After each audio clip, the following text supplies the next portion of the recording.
Tinayuan ng bago. Oo. Pero hindi nalis yung luma. Kaya nga po. O, di ba inutil? Oo. Ayan po ang tawag dyan ay paggasta ng resources ng gobyerno na walang kapararakan. Ayan, tingnan nyo yan. Kailan po ginawa? O, no magka? 39 million. million?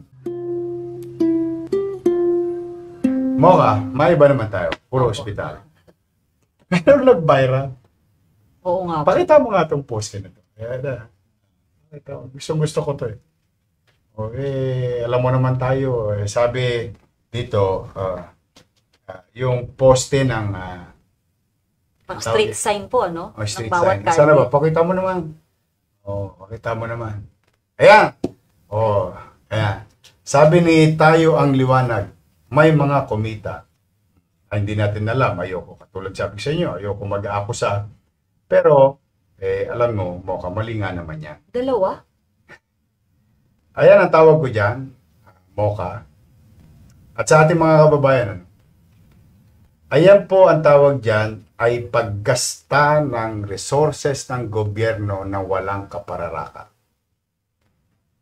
Ibig sabihin, walang malasakit. Meron naman Nababasa mo ba yung green? Moka, Pedro Hill. Pedro Hill. Nababasa mo? Maliwanag. Maliwanag. Nababasa ng tao, tingin mo. Nababasa. Ba't kailangan patayuan ng bago? Gusto ng bagong kulay blue. Ang malungkot niyan, tinayuan ng bago. Oo. Pero hindi nalis yung luma. Kaya nga po. Di ba inutil? Yan ang ano. TANGA nga daw po. Ano daw yun? Ano yung PANGA? Hindi, TANGA. PA... NGA.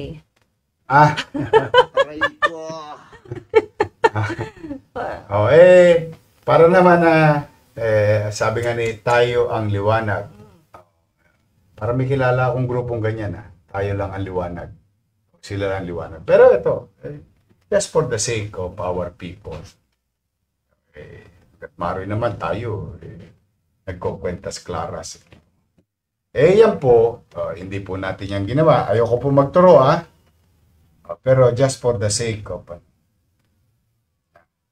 yan po, ipakita mo nga sa screen. Contract, December 23, 2024. Ayan na po. Ayan, that speaks for itself. Okay na po. Ayan, tingnan nyo yan. Kailan po ginawa? O, no magka? 39 million. million? O, kanina, nag-appropriate tayo ng 10 million, dalawang x-ray na. Movable x-ray, portable x-ray. Bumili tayo ng 100 laptop para sa health center. Mas marami sanang gusto ko sanang ipaliwanag to, kaya lang baka maging political Pagod na ang tao sa political. Pero balik mo yung picture. Ayan po. Tapos i-forward mo yung picture. Okay na po ang mag-usga. Okay? Ngayon, anong aksyon? I ordered already. Thank you sa netizen kay Tayo ang Liwanag. Thank you very much. I ordered already Engineer Andres. You choose. It's either blue or green. I don't care. Pero isa lang ang poste. Kaya lang, malungkot, gumastos tayo ng walang kapararakan. Kahit yung mga nanay at tatay, alam nila ibig ko sabihin. Yung paggasta ng walang kapararakan. Ang tawag dyan ay pagwawaldas. Di naman kailangan, ginastusan, di ko alam.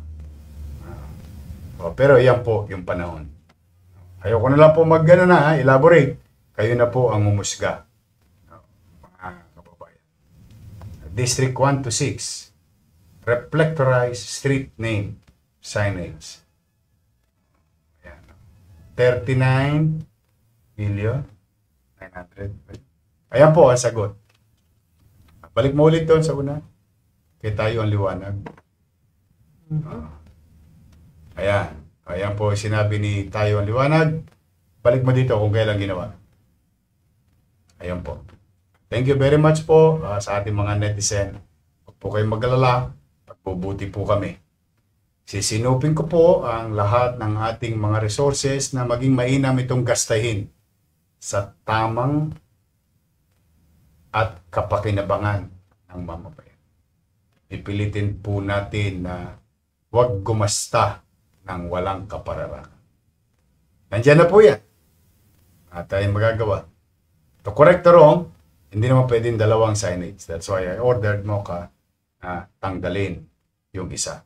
At hinayaan ko na silang mamili. Baka sabihin total blue eh. Blue paborito mo, Yorme. Blue mo na lang itira. Sabi ko kay Engineer Andres, tingnan mo kung ano yung international standard.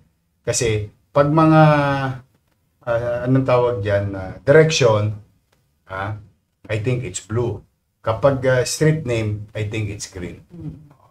Pero bahala sila. Kasi ayokong baka maakusahan na naman tayong namumulitika. Dati barangay hall. Ngayon baka sabihin, pati ba naman poste, tinanggal mo? Ayun ako. Pero hindi pwedeng dalawa. So, very clear ang directive ko kay Engineer Andres. Tanggalin yan. Yung isa, hindi yung dalawa. Okay. Ay, nako, grabe na nga. Parang, Napapanghinayangan talaga. Kasi taxpayer to eh. kasi nga po, parang, yun nga po, boss, parang tanga lang, di ba? Dalawa. Nasabi ko na.